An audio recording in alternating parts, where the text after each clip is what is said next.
요한복음 6장 60절에서 71절까지의 말씀 한 절씩 교독하시고 마지막 절은 함께 읽도록 하겠습니다. 60절입니다. 제자 중 여럿이 듣고 말하되 이 말씀은 어렵도다. 누가 들을 수 있느냐 한데 예수께서 스스로 제자들이 이 말씀에 대하여 수군거리는 줄 아시고 이르시되 이 말이 너희에게 걸림이 되느냐. 그러면 너희는 인자가 이전에 있던 곳으로 올라가는 것을 본다면 어떻게 하겠느냐. 살리는 것은 영이니 육은 무익하니라. 내가 너희에게 이른 말은 영이요 생명이라. 그러나 너희 중에 믿지 아니하는 자들이 있느니라 하시니 이는 예수께서 믿지 아니하는 자들이 누구며 자기를 팔 자가 누구인지 처음부터 아심이로라. 또 이르시되 그러므로 전에 너희에게 말하기를 내 아버지께서 오게 하여 주지 아니하시면 누구든지 내게 올 수 없다 하였노라 하시니라. 그때부터 그의 제자 중에 많은 사람이 떠나가고 다시 그와 함께 다니지 아니하더라. 예수께서 12 제자에게 이르시되 너희도 가려느냐. 시몬 베드로가 대답하되 주여 영생의 말씀이 주께 있사오니 우리가 누구에게로 가오리이까. 우리가 주는 하나님의 거룩하신 자이신 줄 믿고 알았사옵나이다. 예수께서 대답하시되 내가 너희 12를 택하지 아니하였느냐. 그러나 너희 중에 한 사람은 마귀니라 하시니 이 말씀은 가롯 시몬의 아들 유다를 가리키심이라. 그는 12 중에 하나로 예수를 팔 자로라. 아멘. 전 본문의 말씀을 가지고 떠나가는 제자와 남은 제자, 떠나가는 제자와 남는 제자라는 제목으로 말씀을 나누겠습니다. 연초와 연말이 되면 각 리서치를 통해서 통계 자료들이 이렇게 등장을 합니다. 그래서 그 통계자를 통해서 과거를 반성하기도 하고 미래에 대해서 예측을 하고 오늘을 어떻게 살아갈지를 해석하기도 하지요. 한국 교회에 대한 많은 통계 자료도 있습니다. 그 가운데 하나가 한국 교회가 점점 쇠퇴해져 가고 있다라는 통계가 있습니다. 그 이유 중에 하나는 가장 우려되는 것이 코로나 이후로 교회 성도의 숫자가 회복되지 않고 있다는 겁니다. 코로나 전과 코로나 후 지금 이제 마스크까지 벗은 상황이지만 이전과 이후에 이 교인의 성도의 숫자가 차이가 많이 난다는 말이에요. 실제로 여러분 주변에도 유아부와 유치부가 없는 교회들이 있습니다. 그리고 코로나 전에는 한두 명, 세, 네 명 전도하며 왔던 아이들, 특별히 초등부 아이들, 부모님들이 믿지 않아도 왔던 아이들이 요즘에는 각 교회들마다 부모님이 다니지 않는 아이들을 찾아보기가 굉장히 어렵습니다. 심지어는요, 청소년부와 청년부가 없는 교회도 많습니다. 제가 아는 한 교회는 작년 성도가 2,000명이에요. 근데 청소년부가 30명도 안 됩니다. 이런 측면으로 보면 우리 교회가 청년부가 청년 1부와 2부로 나누어져서 올해를 시작하는 것은 굉장히 감사한 일이죠.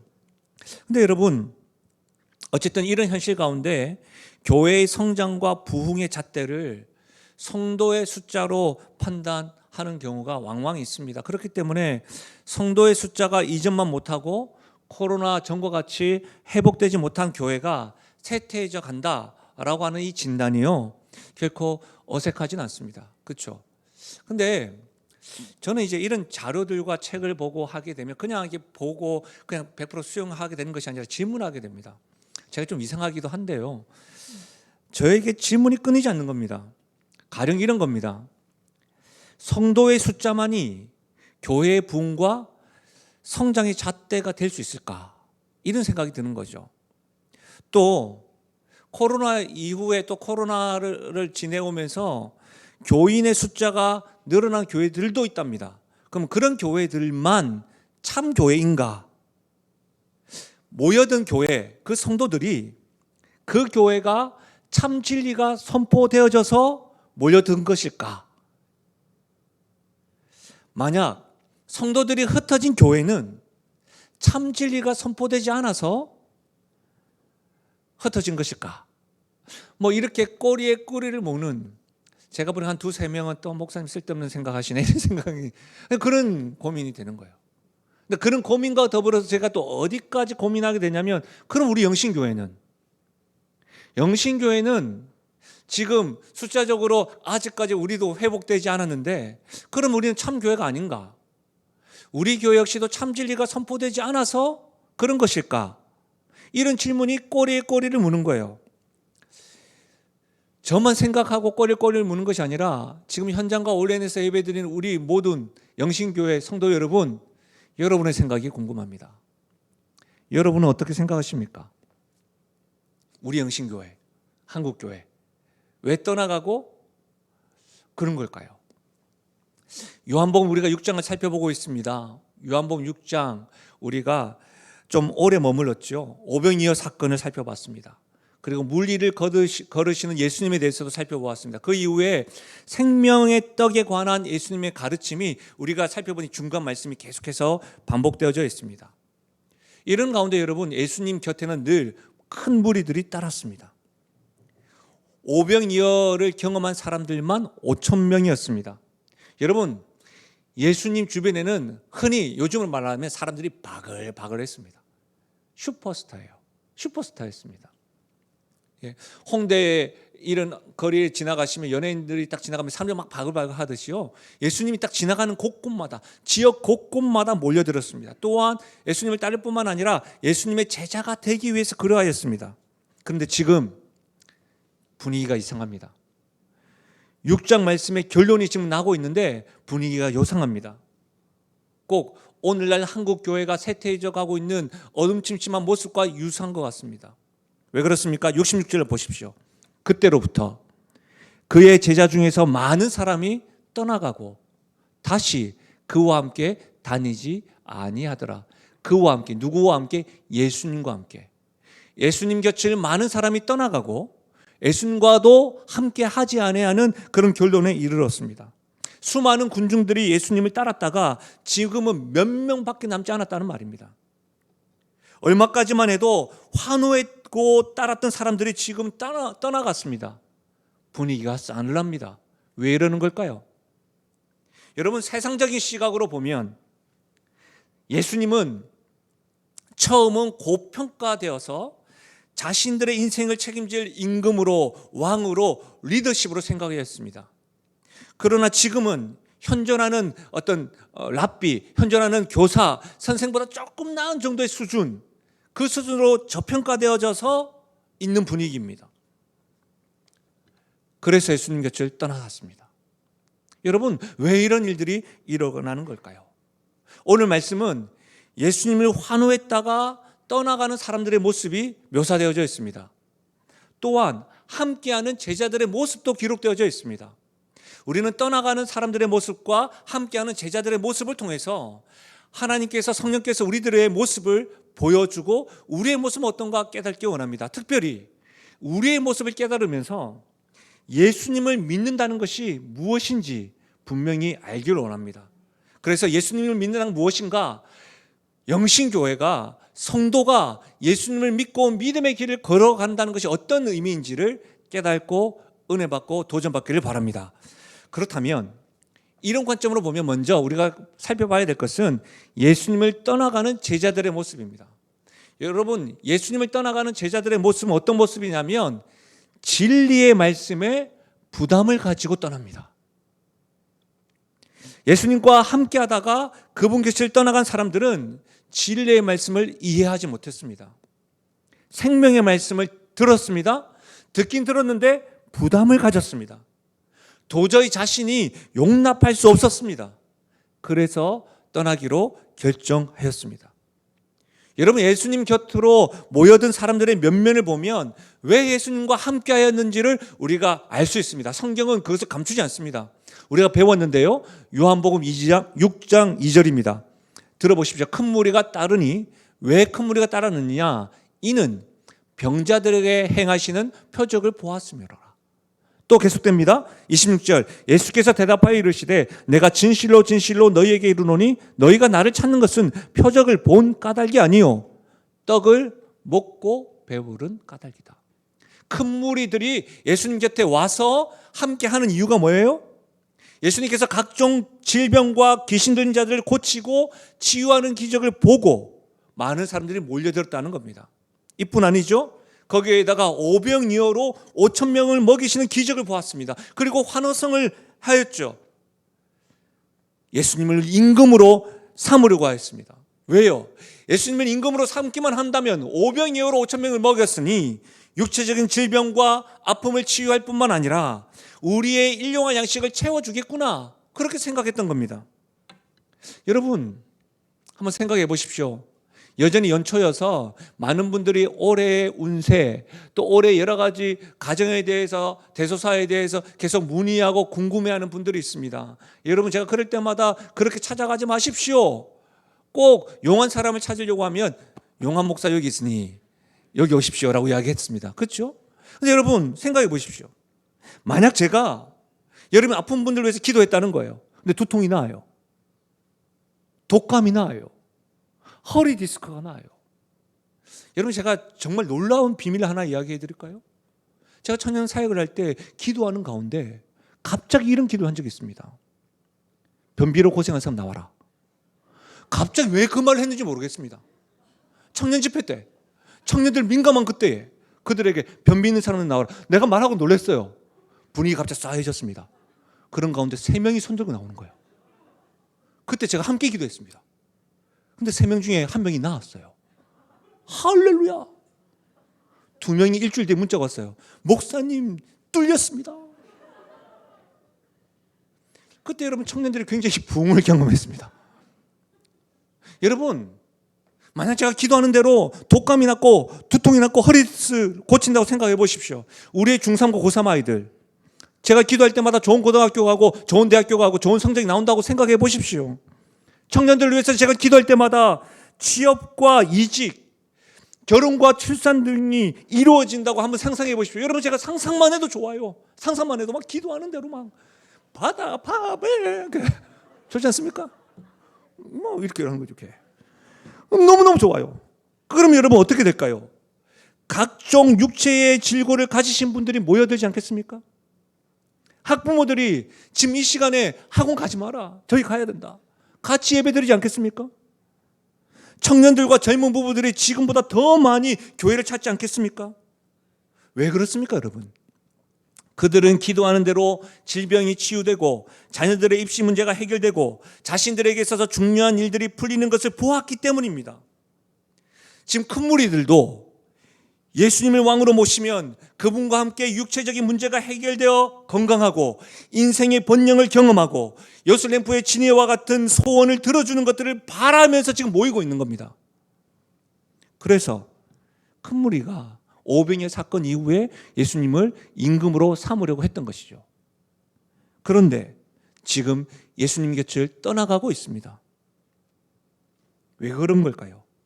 60절입니다. 60절 같이 읽겠습니다. 60절 시작. 제자 중 여럿이 듣고 말하되 이 말씀은 어렵도다. 누가 들을 수 있느냐 한데. 여러분, 지금 예수님을 따르던 큰 무리들과 모든 것을 버리고 예수님을 쫓던 제자들 중에서도 예수님의 말씀을 지금 이해하지 못하고 이 말씀을 어렵도다라고 말하고 있어요. 이 말씀은 우리가 지금 오병이어 사건, 물리를 걷는 예수님, 그리고 우리가 지금 살펴보고 있는 이 말씀 사이에 생명의 떡에 대해서 말씀하신 그 설교를 들으시고 듣고 나서 어렵다 이렇게 이야기하고 있는 겁니다. 근데요, 여기서 어렵다라고 하는 원문은 스크레로스라고 하는 말인데 단지 이해하기 어렵다라는 뜻이 아니에요. 어떤 뜻이냐면 용납하기 어렵다,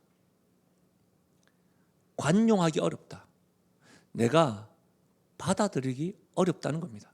단지 지식적으로 이해할 수가 없다는 게 아니고 내가 용납 못하겠다는 겁니다. 알겠는데 관용 못하겠어요. 그래요, 알겠는데 받아들이지 못하겠어요 라고 하는 의미입니다. 여러분, 예수님은 결코 어렵게 그들에게 말씀을 전하지 않았습니다. 요한복음 6장을 혹 이후에 다시 한번 더 읽어보십시오. 반복적으로 하시는 말씀이 뭐예요? 예수님은 나는 세상의 떡을 주러 온 것이 아니라 생명의 떡을 주러 왔다. 나는 너희 조상들은 광야에서 만나를 먹고 죽었지만 내가 준 산떡을 먹으면 영원히 죽지 아니한다. 내 살과 피에 의해서만 참 생명을 얻을 수가 있다. 하늘에서 내려오는 떡, 이 생명의 떡은 인간의 노력이나 자격으로 먹을 수 있는 것이 아니라 하나님의 아들, 하나님이 주시는 이 아들을 통해서만 주신다. 이렇게 계속해서 반복하신 거예요. 이 생명의 떡은 자격과 조건이 아니라 하나님 주시는 선물이다. 이것이 6장에서 계속해서 반복해서 말씀하시는 거예요. 특히 주님의 설교 가운데 살과 피를 먹고 마셔야만 마지막 날에 다시 살아날 것이다. 우리가 성찬할 때 이렇게 예수 믿는 자들만, 예수님을 구주로 믿는 자들만 성찬식에 참여하는 것은 무슨 의미예요? 예수님의 십자가, 그것을 믿습니다. 그것이 나를 위한 사건입니다. 이것을 믿는 자들이에요. 그것을 의미해요. 여러분, 결코 어렵지 않습니다. 큰 무리들과 제자들은 자신의 인생에서 예수님의 능력으로 기적을 일으키시고, 그래서 이 세상에서 부족함 없고 행복하게 만들어줄 수 있는 임금으로 기대하고 주님을 찾았고 따르고 있는 겁니다. 그런데 예수님은 계속해서 자신이 죽어야 된다고 말하고 있는 겁니다. 자신의 죽음을 통해서만 생명이 주어진다고 하니까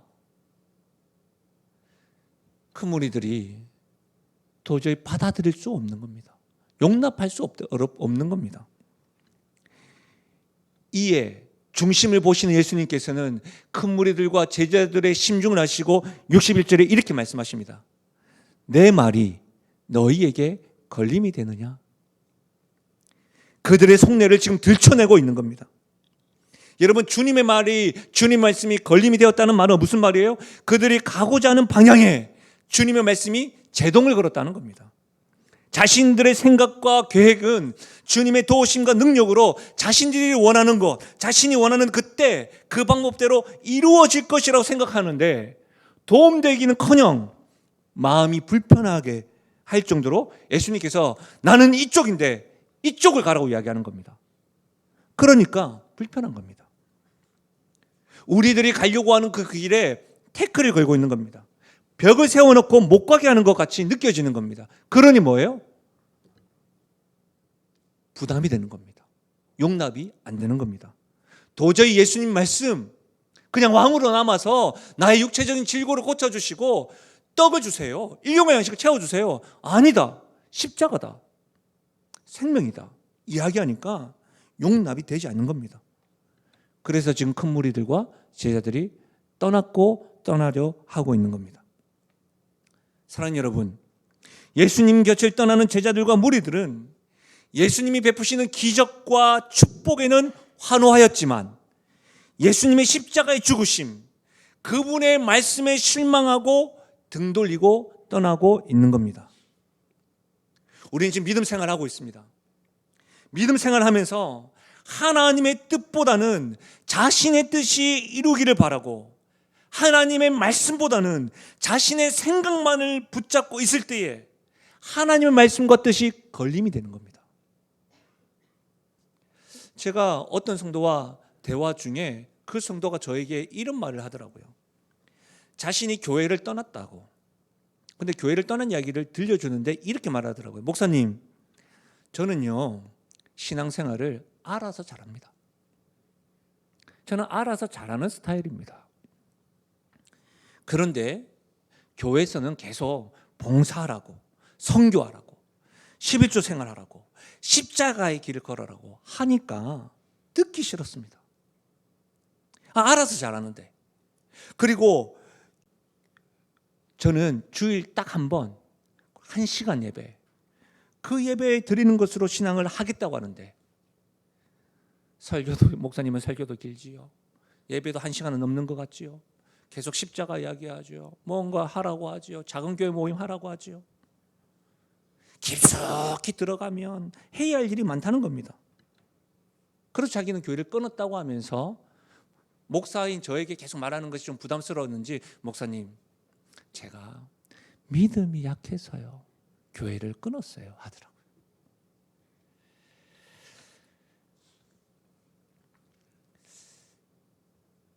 사랑하는 여러분, 이분과 제가 대화를 나누면서 우리 모습이 보이더라고요. 믿음이 있다고 말하면서 주님의 말씀의 뜻을 알아요. 우리가 모르는 게 아니에요. 근데 순종하는 것이 부담이 돼요. 그러니까 믿음이 약하다고 스스로 합리화하면서 주님의 뜻과는 좀 등을 돌리고 있거나 주님을 떠나고 있는 모습이 거울처럼 보여지는 거예요. 어떻습니까? 사랑하는 여러분, 성도는요 우리의 뜻과 우리의 소원하는 바를 어떻게 하든지 관철시켜서 이 땅에서 만족하고 행복에 이르는 것을 목적하지 않습니다. 하나님의 자녀는요, 비록 자신이 원하는 바가 이루어지지 않더라도 아버지 되시는 하나님의 뜻이 자신의 삶 속에서 이루어지는 것을 바라며 사는 것입니다. 하나님의 자녀는 아버지 되시는 하나님의 뜻을 이루며 사는 것입니다. 그래서 하나님을 기쁘시게 해요. 이것이 성도가 걸어가야 될 믿음의 길입니다. 이것이 영신교회가 예수님을 믿고 믿음의 길을 걸어가는 이유인 줄 믿습니다. 사랑하는 여러분, 우리는 지금 예수님 곁을 떠나간 사람들의 모습을 봤는데, 그렇다면 예수님 곁에 남은 제자의 모습은 어떤 모습일까요? 그들은 자신의 신앙 고백이 아닌 은혜로 남아있는 겁니다. 이 사실이 굉장히 중요합니다. 여러분, 떠나는 제자와 달리 남은 제자들은 자신의 헌신과 열정, 신앙 고백이 함께하는 것이 아닙니다. 그것으로 인해서 자기들이 남아있는 것이 아니라는 겁니다. 오직 하나님의 은혜로 가능합니다. 좀 더 정확하게 이야기하자면 자신들이 붙잡고 있는 게 아닙니다. 자신들이 하나님을 붙잡고 있고 영신교회를 붙잡고 있는 게 아닙니다. 하나님이 우리를 붙들어 주심 때문에 우리가 하나님의 자녀로 주님 곁에 남을 수 있다는 사실을 믿으시길 바랍니다. 여러분, 예수님께서 떠나가는 큰 무리를 보시고 12 제자들에게 뭐라고 이야기합니까? 60절에 너희도 가려느냐.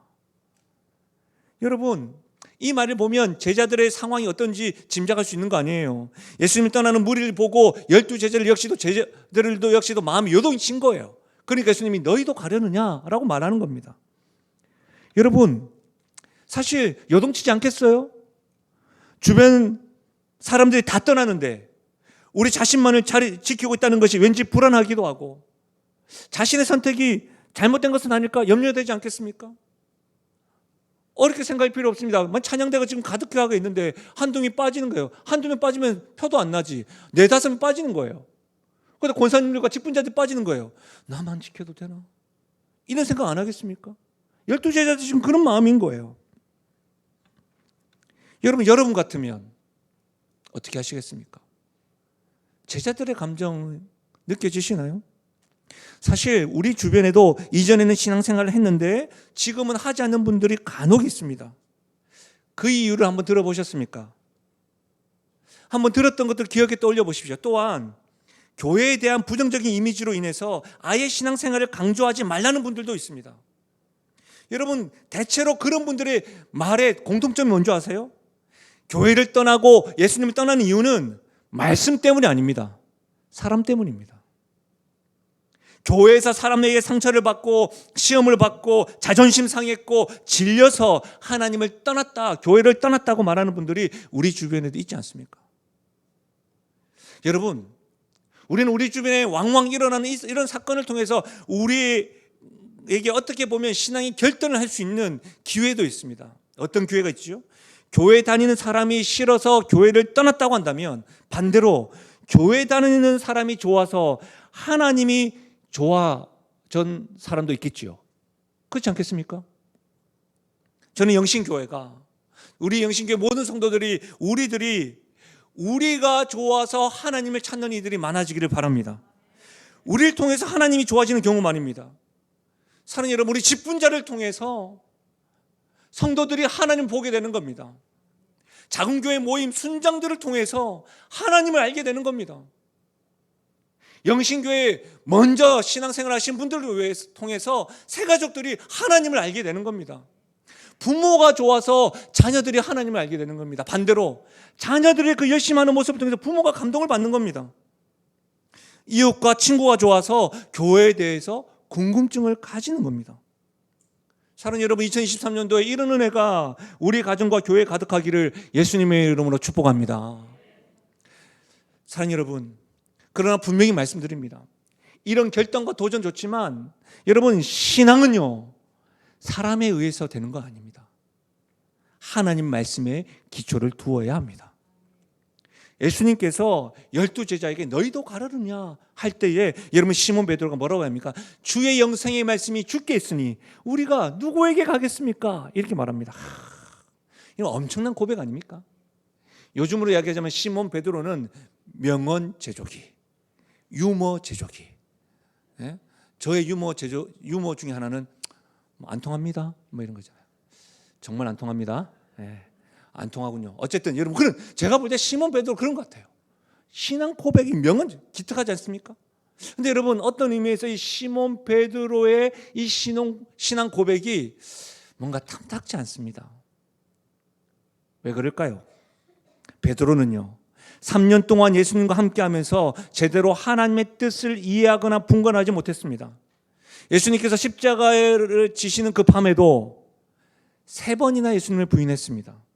심지어 부활하신 예수님께서 여러분 떠난 같은 베드로를 만났을 때도 배로 바닷가로 뛰쳐나가면서 허둥대는 모습도 보였습니다. 예수님께서 부활하시고 승천하신 이후에 오순절날 성령이 강림한 이후에서야 여러분 흔들림 없는 믿음의 제자의 모습을 보였습니다. 그 전까지는 어땠습니까? 믿음이 이랬다 저랬다. 신앙 고백은 가장 멋지게 했지만 보는 사람이 불안할 정도의 변덕쟁이 신앙이었습니다. 그러니 지금 오늘 본문에서 베드로가 주의 영생의 말씀이 주께 있는데 우리가 누구에게 가겠습니까? 하는 이 고백이 놀라우면서도 탐탁지 않은 거예요.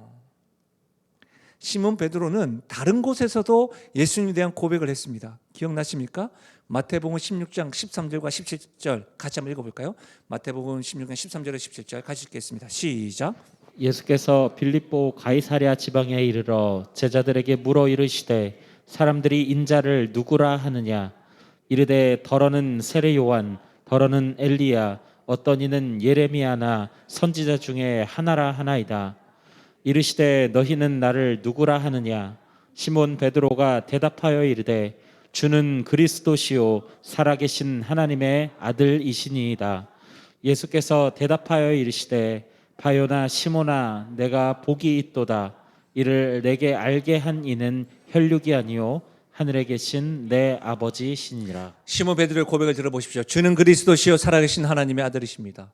주의 영생의 말씀이 주께 있으니 우리가 누구에게 가겠습니까? 굉장히 신앙 고백 멋지지 않습니까? 이 신앙 고백을 함으로 예수님께 칭찬을 받고 있습니다. 그 이후에 우리가 읽지 않았지만 마태복음 16장 18절 이후에 예수님께서 이제는 내가 예루살렘에 가서 십자가에서 죽임을 당할 것이요 부활할 것이다 라고 예수님께서 말씀해 주셨습니다. 순한 예고하십니다. 그때 베드로 어떻게 한 줄 아십니까? 안 됩니다 라고 막았다고요. 예? 붕괴하면서 예수님을 야단쳤습니다. 그러고 난 다음에 예수님이 시몬 베드로에게 어떻게 했습니까? 사단아 물러가라. 책망받았습니다. 베드로의 이런 모습이니까 우리가 혼란스러운 겁니다. 탐탁지 않은 겁니다. 신앙 고백은 멋지게 하는데 여러분 무슨 말이에요? 베드로의 신앙 고백 이후에 예수님의 순한 예고를 딱 듣고 난 다음에 꾸짖는 모습을 보면 베드로는 신앙 고백은 멋지겠지만 십자가의 의미, 부활의 의미 이해하지 못한 겁니다. 그럼에도 불구하고 예수님은 베드로의 신앙 고백을 칭찬했습니다. 그 칭찬한 이유를 들어보십시오.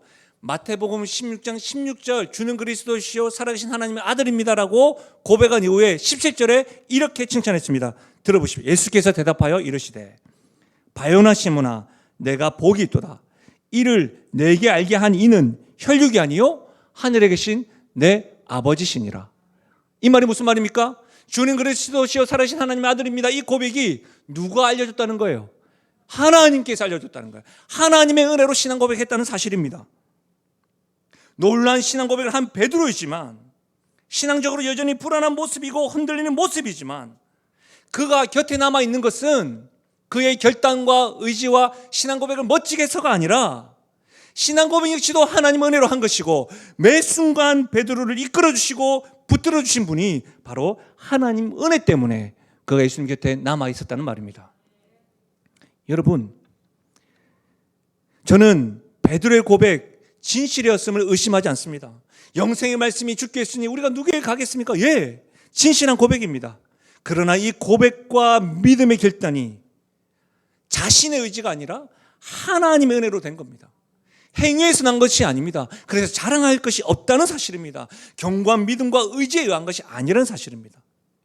여러분 오늘 본문을 가만히 보시면 많은 이들이 주님을 떠나갈 때 베드로를 포함한 12제자 중에 누가 더 있습니까? 가룟 유다가 끝까지 남은 것을 볼 수가 있습니다. 누가 봐도 가룟 유다 역시도 예수님에 대한 신앙 고백과 믿음이 견고한 사람처럼 보입니다. 가룟 유다가 어떤 사람입니까? 더구나 그 무리의 재정을 담당할 정도로 신뢰가 가고 수고한 사람처럼 보입니다. 그러나 하나님께서 예수님께로 오게 한 자는 베드로이지만 가룟 유다는 포함되지 않았다는 것을 우리는 알 수 있습니다. 베드로는 예수님을 3번이나 부인하였지만 결국 하나님의 은혜로 초대교회 수장으로 사도 중에 사도로 생활을 마감합니다. 그런데 같은 제자인 가룟 유다는 예수님께 나오지 못했습니다. 그는 예수님 곁에 남았습니다. 왜 남았지요? 은혜가 아닌 자기의 의지로 남았습니다. 하나님의 뜻이 아닌 자기의 뜻으로 남았습니다. 자기의 계획에 의해 남았습니다. 자기의 계획이 흐트러지다 보니까 그때서 예수님을 팔고 비참한 인생의 결과를 보인 겁니다. 여러분, 가룟 유다가 마귀요 예수님을 팔자임을 알고 있음에도 제자를 택하신 이유에 대해서는 성경 주석학자들의 많은 해석들이 있습니다. 혹 이 부분에 대해서는 꼭 시간이 나면 다음 기회에 교리적인 부분으로 좀 더 말씀을 해석하고 배우면 참 좋겠습니다. 아무튼 오늘 본문에서 중요한 것은 베드로의 의지와 결단과 신앙 고백으로 예수님 곁에 남아있는 것이 아니라는 겁니다. 하나님의 은혜, 하나님의 선택과 붙들어 주심으로 그가 예수님 곁에 있을 수 있었다는 사실입니다. 이 사실을 기억하십시오. 신앙 고백 역시 하나님의 자녀가 되는 조건이 아닙니다. 우리가 지금 예배드리고 우리가 예수님의 주와 그리스도로 고백하는 것 역시도 우리가 자랑할 것 없이 하나님의 은혜임을 믿습니다. 나의 신앙 고백으로, 나의 헌신과 결단으로 주님을 붙잡는 것이 아닙니다. 하나님이 우리를 붙잡고 있는 겁니다. 하나님이 베드로와 같이 우리를 택하셨습니다. 하나님이 베드로와 같이 우리를 하나님의 자녀로 불러주셨습니다. 하나님이 우리를 위하여 독생자 아들을 십자가에 내어주시고 부활하게 하셨습니다. 이 모든 것들이 우리를 구원하시기 위한 하나님의 은혜요. 우리는 그 하나님의 은혜로 지금 하나님을 아버지라 부를 뿐만 아니라 예배드리고 하나님 곁에, 주님 곁에 남을 수 있는 겁니다. 그래서 우리가 지금 주님과 동행하며 신앙생활을 하고 있음을 믿으시길 바랍니다. 사랑하는 여러분, 늘 예수님 곁에는 떠나는 자와 남는 자가 있었습니다. 떠나는 자는 어떤 자예요? 말씀을 몰라서가 아닙니다. 말씀은 알고 있지만 부담이 되는 겁니다. 순종할 수 없다는 겁니다. 그래서 떠납니다. 남는 자 가운데서도 자신의 의지와 결단으로 남아 있을 수 있습니다. 그러나 결국 그도 떠납니다. 어떤 자만이 남아 있습니까? 주님께서 붙잡아 주시는 자들만, 하나님의 은혜로. 우리의 신앙 고백과 헌신과 결단이 아닙니다. 2023년도를 시작하면서 하나님의 붙들어 주심, 하나님이 일하게 하심, 하나님의 은혜를 그 어느 해보다 많이 경험함으로 주님과 끝까지 동행하고 주님과 함께함이 나아가는 남은 제자로서의 살아가는 성도요 영신교회 되시기를 예수님의 이름으로 축원합니다. 말씀을 마무리하겠습니다. 하나님에 대한 잘못된 열심, 지식 없는 열심으로 참 수고한 사람이 있습니다. 얼마나 수고했는지 심지어 사람을 죽이기까지 하는 일에 열심이었던 사람, 그 사람의 이름은 바로 사울입니다. 그들의 열심으로 주님을 붙잡았지만 잘못된 길이었습니다. 그러나 부활하신 주님이 그를 붙잡았습니다. 은혜를 경험했습니다.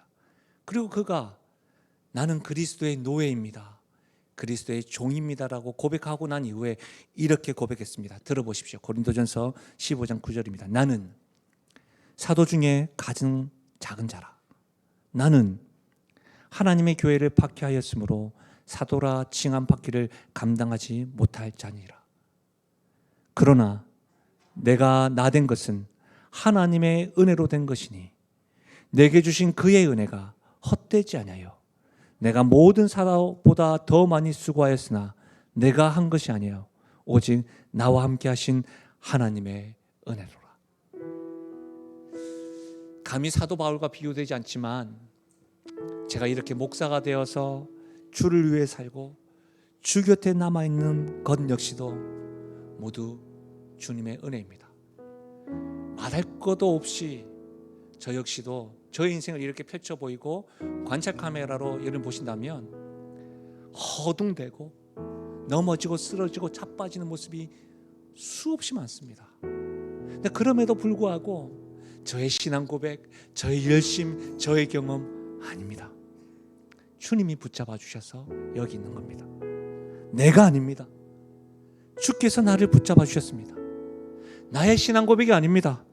나를 향한 하나님의 사랑입니다. 그분의 십자가와 부활로 나를 잡아 주셨습니다.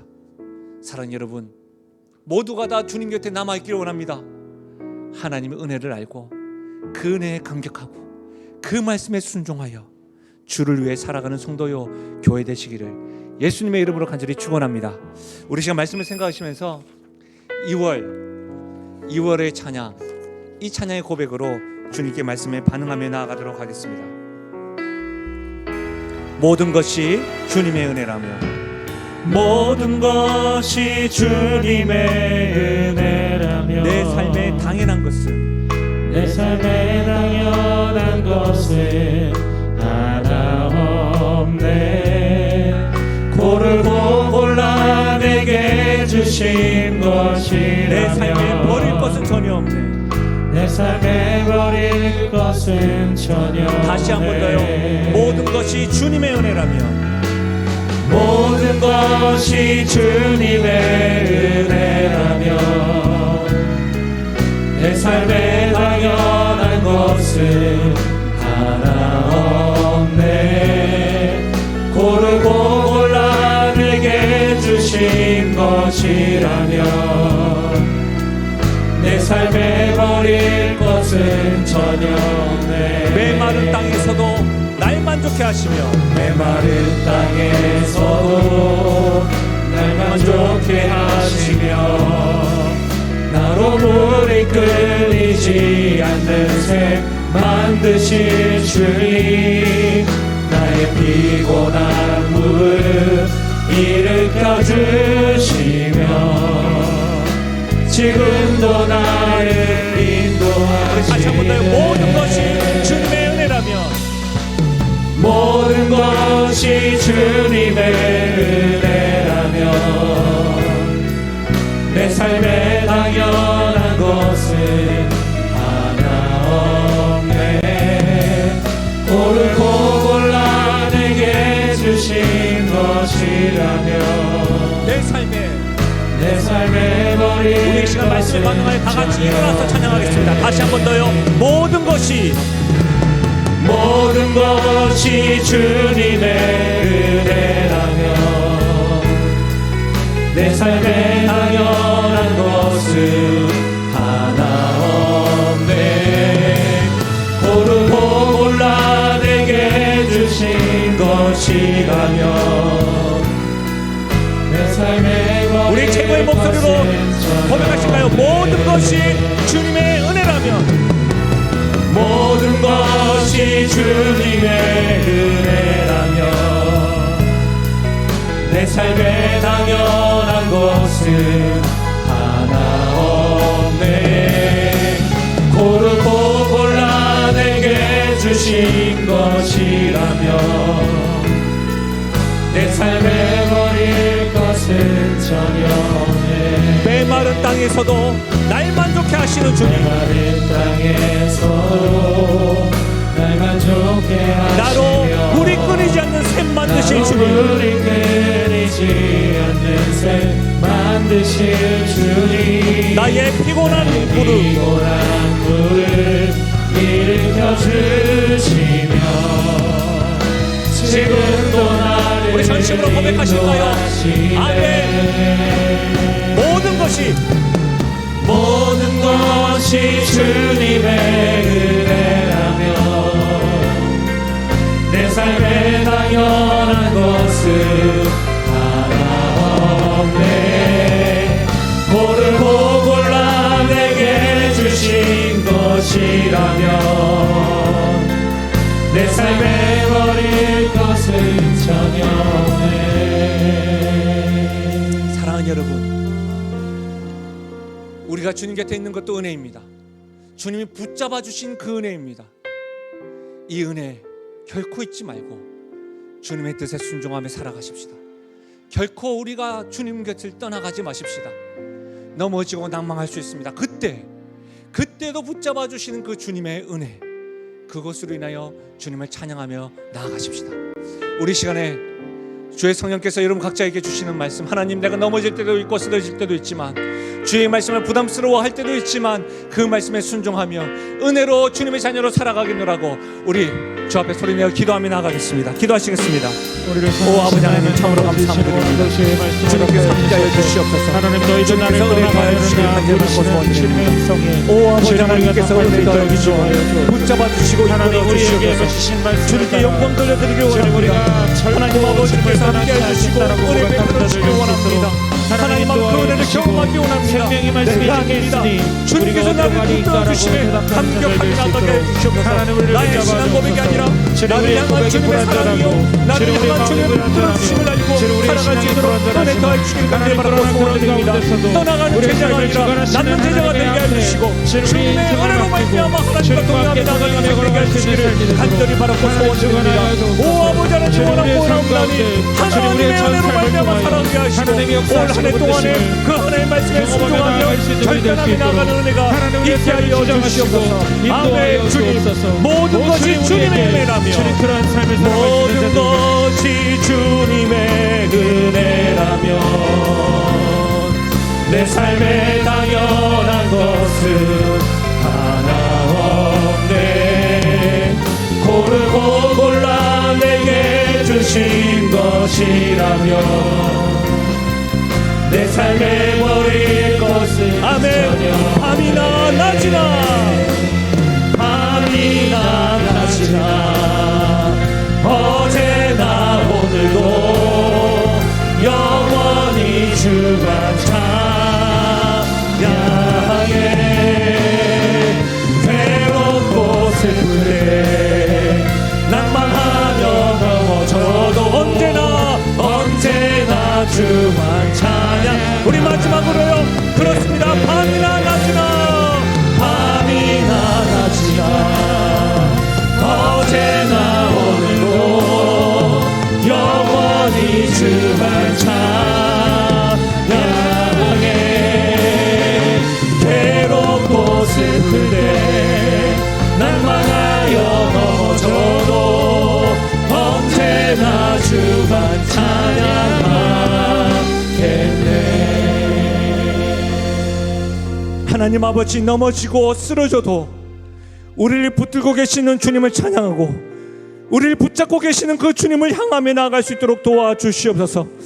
모든 것이 주님의 은혜인 줄 알고 고르고 골라서 주신 것인 줄 알고 주님께서 들려주신 말씀인 줄 알고 우리가 부담스러워 믿음이 약하다고 떠나지 아니하고 은혜로 받고 은혜로 아멘으로 순종할 때에 주님이 나의 삶을 통하여, 가정을 통하여, 교회를 통하여 일하시며 목도하는 은혜가 우리 2023년도에 우리 영신교회의 사랑하는 성도들의 삶에, 그 삶의 터전 가운데 넘쳐나게 하여 주시옵소서.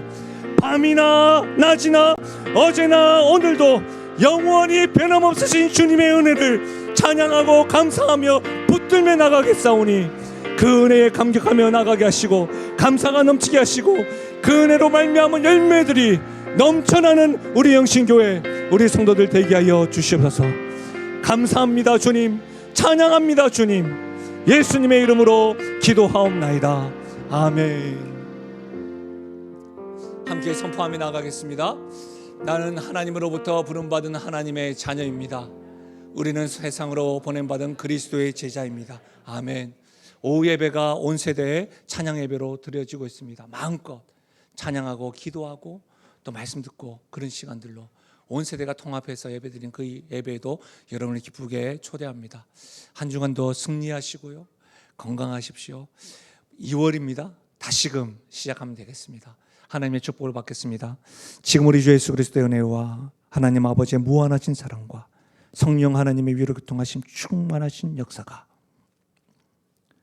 때로는 주의 말씀을 알고도 부담스러워 떠나갔던 나의 모습을 보여주시니 그렇게 믿음에 흔들린 나도 붙들어 주셔서 지금 주님 곁에 있음에 감사하는 우리들이 붙들어 주신 그 은혜 잊지 않겠노라고 결단하고, 들려주신 말씀 고르고 골라 주신 것인 줄 알고 아멘으로 화답하겠노라고 다짐하며 나아가는 주의 백성들 머리 위에와 그들의 가정과 생업과 기도 제목 위에, 특별히 사랑하는 다음 세대 머리 위에 지금으로부터 영원토록 함께 하시기를 축원하옵나이다. 아멘.